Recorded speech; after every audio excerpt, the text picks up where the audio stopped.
On Wednesday, December 11th, Pokemon Go implemented some massive changes to the game, adding new moves, rebalancing old moves, and bringing back some legacy moves. In this video, I'm going to be focusing on how these changes have impacted the raid and gym battle meta. If you are curious about PvP, I will be going over those changes in more detail in a future video, so make sure to subscribe for that. And if you are interested in the Timeless Cup, I already did a video focusing on the changes impacting the Timeless Cup. Once again, linked in the description. So, new attacks, rebalanced moves, and legacy moves coming back from the grave. 2016 Pokemon added again.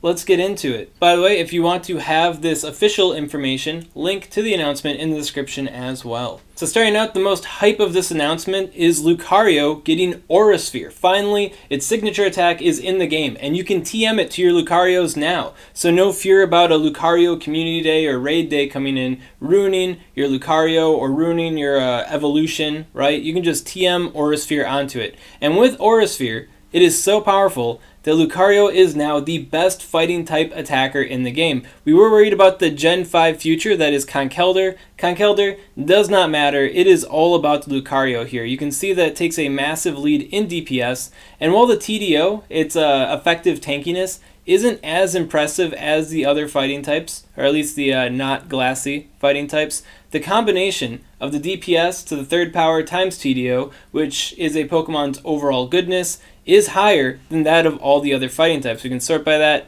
Bam. Lucario still on top. So this is awesome in terms of fighting gyms and fighting raids. However, when it comes to fighting rocket battles, Lucario is still going to want to use Power Up Punch. That is like the bread and butter attack for the rocket battles. So if you were using your Lucario for rocket battles, you may want to unlock a second charge move or consider using building a second Lucario.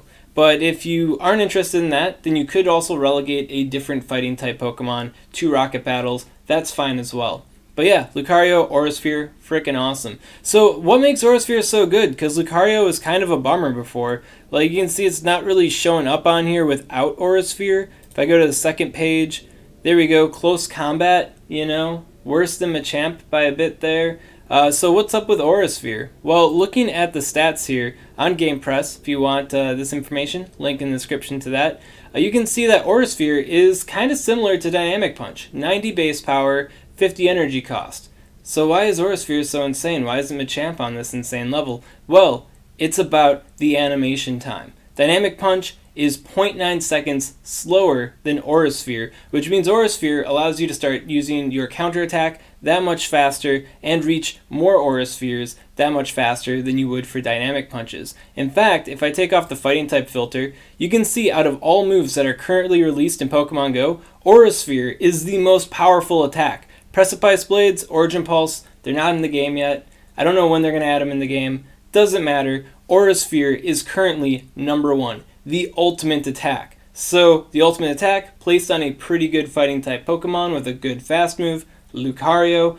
We now have a champion here. That said, Conkeldurr and Machamp aren't exactly out of the races. They are still more bulky than Lucario, and they are pure fighting type Pokemon, so they aren't hindered by the steel subtyping, which could play out well for them in a lot of different raid scenarios. As far as gym attacking goes though, Lucario seems to be where it's at. Another winner from this update is Kyogre. Kyogre now has Surf in its move pool. Checking out the DPS TDO spreadsheet here, you can see Kingler is still on top in terms of DPS. However, the gap between Kyogre and Kingler has closed pretty significantly. And when you compare their bulk, Kyogre, way more TDO than the Kingler. In fact, if you sort by DPS to the third power by TDO, Kyogre and Swampert seem to continuously be beating out Kingler. If you remember from my old graph on Terrakion raids, yeah, Kingler didn't even really make the grade. It was kind of in Meville down in the corner. Why? Because its tankiness wasn't allowing its awesome charge move to show through, where more tanky Pokemon, such as Swampert and Kyogre here,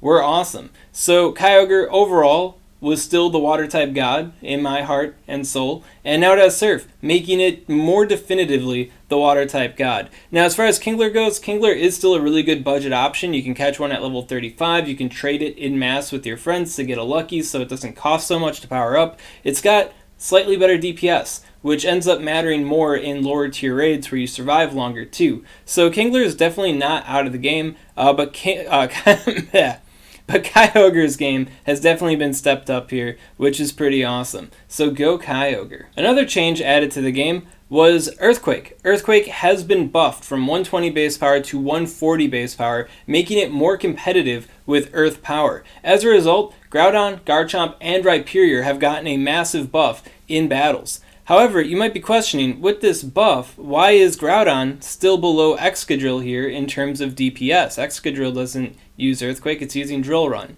Well, the reason for that is A, Drill Run is a multi-bar charge move, which makes it more flexible, and B, Mud Slap also got buffed. Yeah, they buffed Mud Slap too. Now, because Excadrill has Mud Slap, it's able to benefit from that. And Groudon and Garchomp here have Mud Shot. They don't get Mud Slap, so they aren't benefiting from that. So they get the improved Earthquake, but they do not get the improved Mud Slap. One thing that is pretty neat, though, is Rhyperior down here has both Mud Slap and Earthquake. While it's not above Groudon or Garchomp here in performance in terms of, DPS times TDO, all that, it's still pretty good. It's a much better contender than it was before. Before, it was like Groudon, Garchomp, way better. But with the Mud Slap and the Earthquake buff, benefiting from both of it, Rhyperior is now like a really good B-list option. If you don't have the Groudon, you don't have the Garchomp all maxed out. I mean, I only got one Groudon powered up. I'm not going to get the Dust or Candy to power up another one anytime soon. And then as far as Garchomp goes, I don't even have a Gibble. I do not have a Gibble. So Rhyperior is kind of a champion in that respect, in that it's easy to obtain, easy to trade for, easy to get, and now on the level of the better ground-type Pokemon.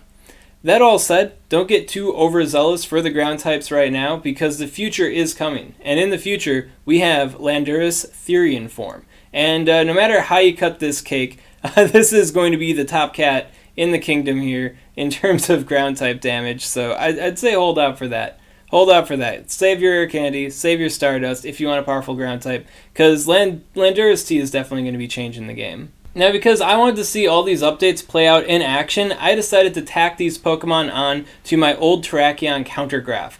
The TLDR of this graph is more up and to the right your Pokemon is, the better it is overall for raids. The y-axis here, so the more up you are, is the faster you deal damage, that's your DPS, and then the x-axis is your effective tankiness, your TDO. So yeah, more up and more to the right, the better your Pokemon is. The closer to my face, the more powerful they are. Now, Psystrike Mewtwo is definitely still on top, but seeing these updates play out is pretty telling as far as how you might want to spend your TMs and how you might want to, treat these Pokemon. The Groudon buff is a significant buff. It is like a bump up in 1 DPS for the most part, so definitely go Groudon there. Kyogre with the Surf is also kind of a baby buff as well. You can see that there is a significant gain for the Kyogre, but the gain isn't like that crazy. So if you do want to save on to your charge TMs or you don't have any charge TMs, don't sweat Surf. It is an upgrade. It's a sizable upgrade, but we can see in practice here, it's not the end-all be-all. So yeah, I don't know about you guys. Us PvPers, we've definitely felt the demon sting of trying to get the move we want from charge TMs. Kyogre now has 4 moves for its charge moves. So I don't think it's going to be a walk in the park to get Surf on the Kyogre there. Similar with our boy Lucario. Now, Lucario's performance was so bad before that it actually wasn't on the graph, and I think that the whole TDO, its lack of bulk situation, is pretty telling in this particular graph. You can see that because of its lack of bulk in a neutral scenario, the Machamp here is actually significantly better than the Lucario is. When you bring in the Cloudy Weather buff, Lucario is able to pull ahead in terms of DPS. It has about a 0.5 gain in DPS over Machamp here, but Machamp's tankiness still shows through.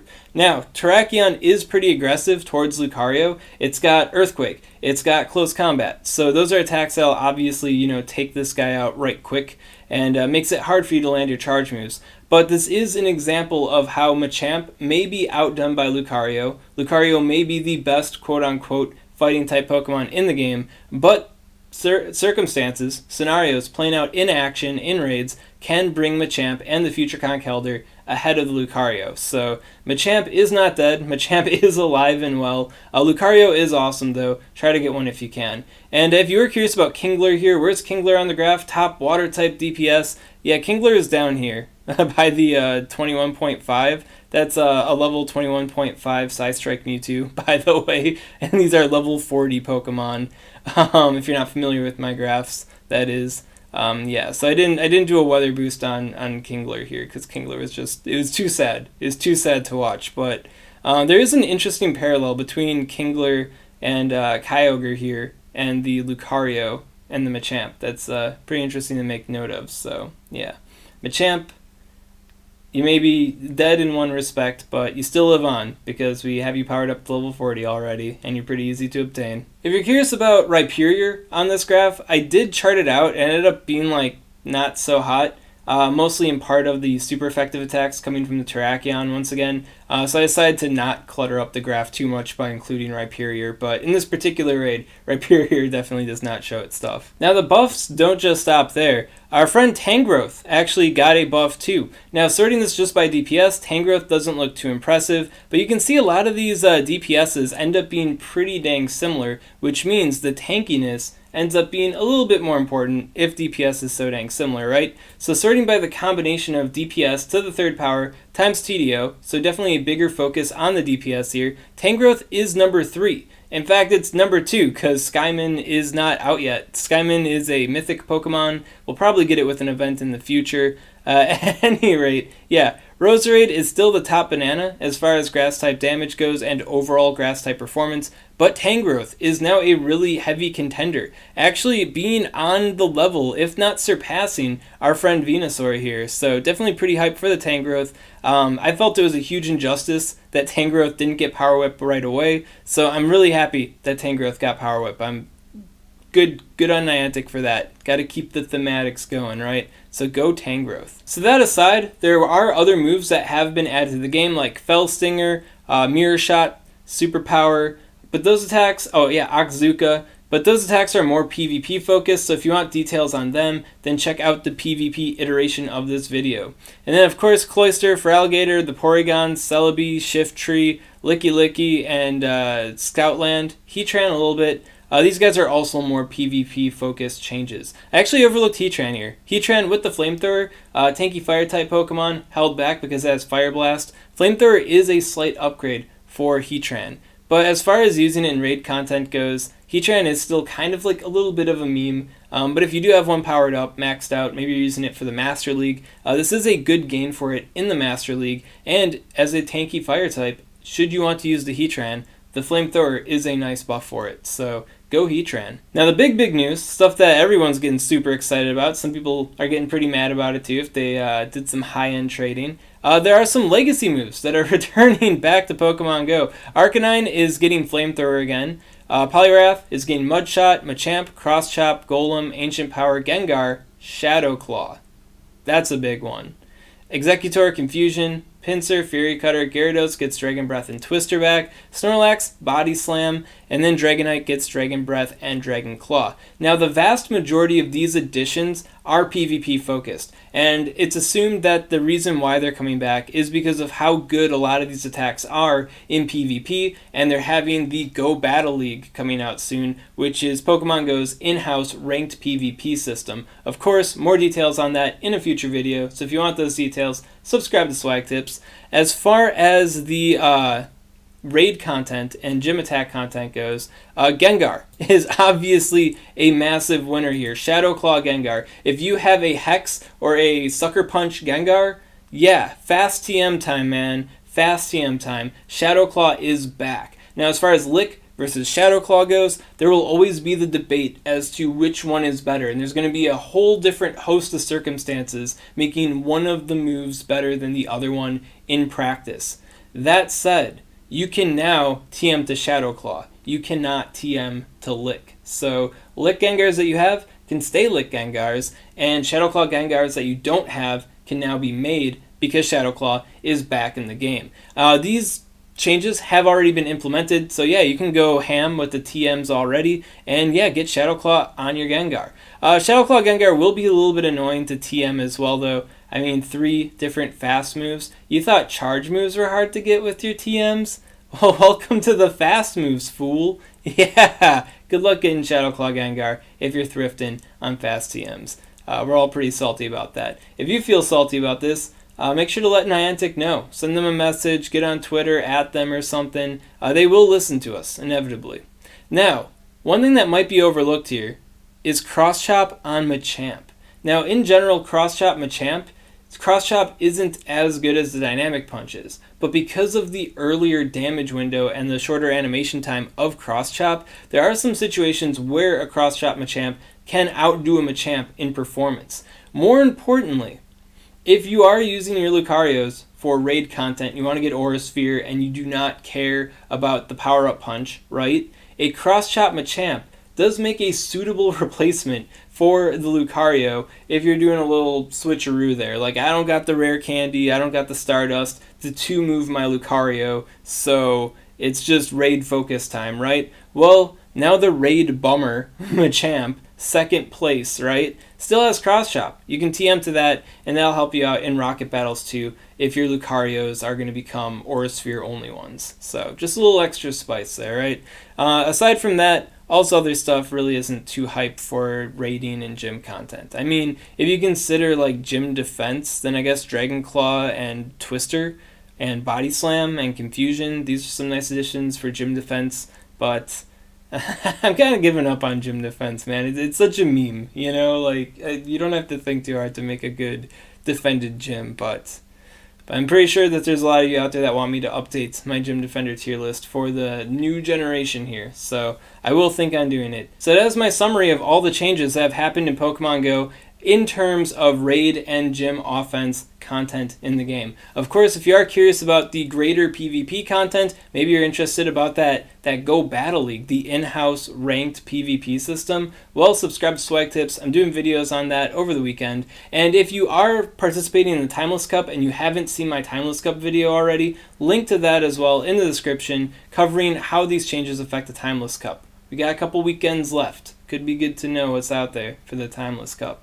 At any rate, if you got any questions on this content, comment below. Let me know what's up. If there's any Pokemon I missed on this, maybe I overlooked someone, yeah, drop that in the comments as well. Let us know. Swagman hates it when he misses things, but it's good to keep us informed. And if you enjoyed this content, you want to see more like it, well, make sure to subscribe to SwagTips, man. SwagTips. Like, in the comments, like, yo, what up? It's me. Your boy McYouTube man Swag. Yeah. Yeah.